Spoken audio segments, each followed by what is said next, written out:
big couple of weeks in the AFL, with consistency still an issue for some teams.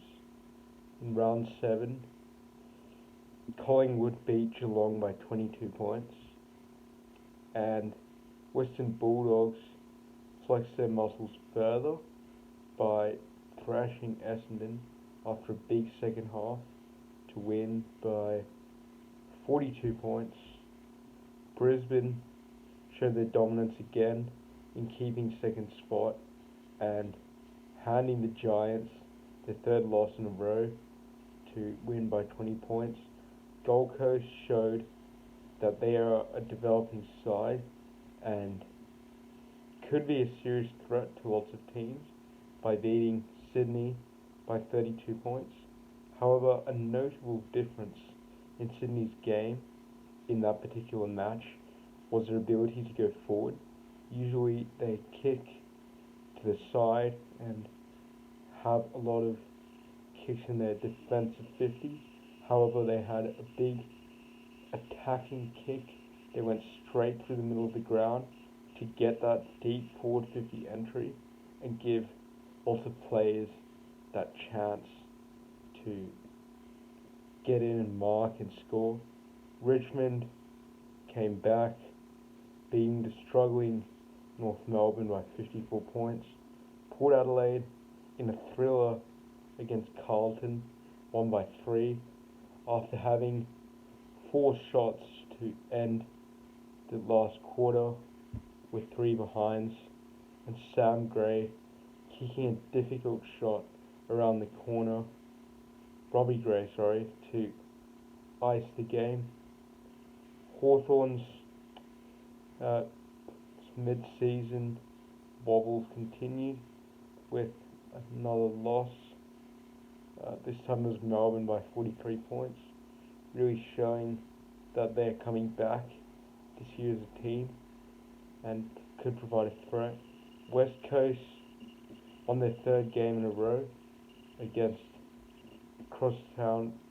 against local Western Australian team Fremantle, and St Kilda continued Adelaide's horror run with them not losing a game and not winning a game so far.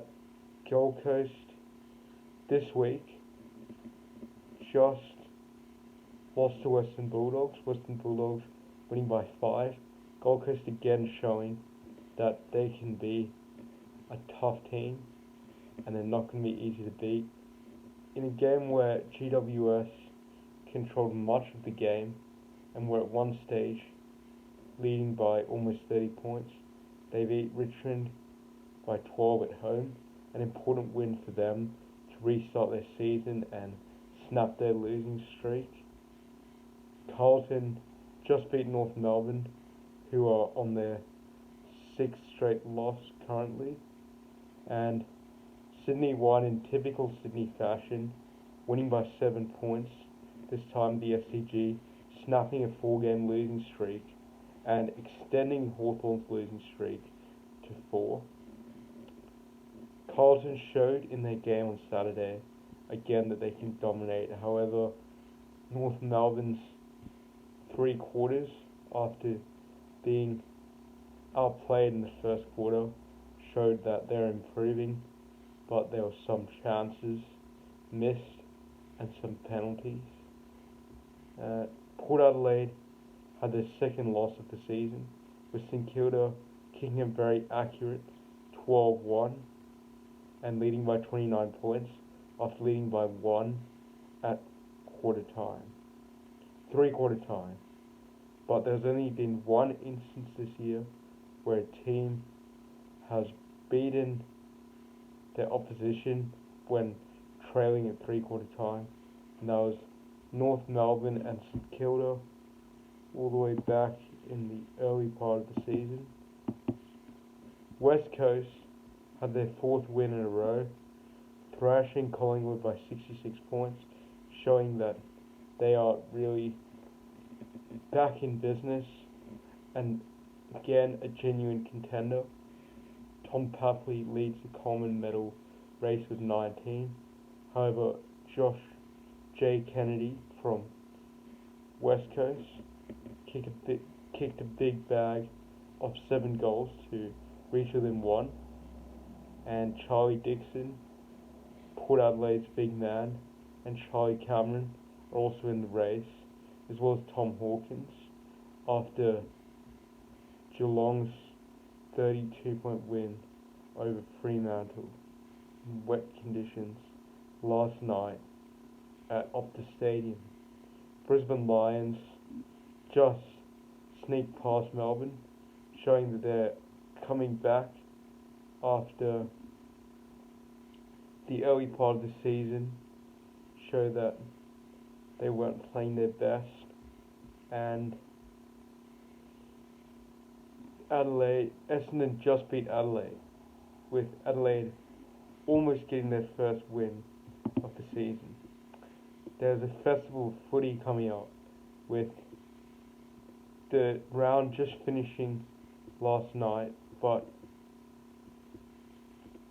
coming back on Wednesday, with games all the way from Wednesday to Sunday, then starting again on Monday the following week, and going till Friday, with Carlton, Hawthorn, Fremantle and West Coast having byes in round 10, which is a round after, and the round finishes on Friday and starts again Saturday, whilst round 11 finishes on Wednesday and starts again on Thursday. So a lot of footy to look forward to, and Port Adelaide especially having some tough games coming up, with Melbourne back in form, although Port Adelaide are still favourites, then Western Bulldogs, Richmond and Geelong. So that should prove more challenges to see how credible Port Adelaide are as the number 1 team and genuine premiership contenders.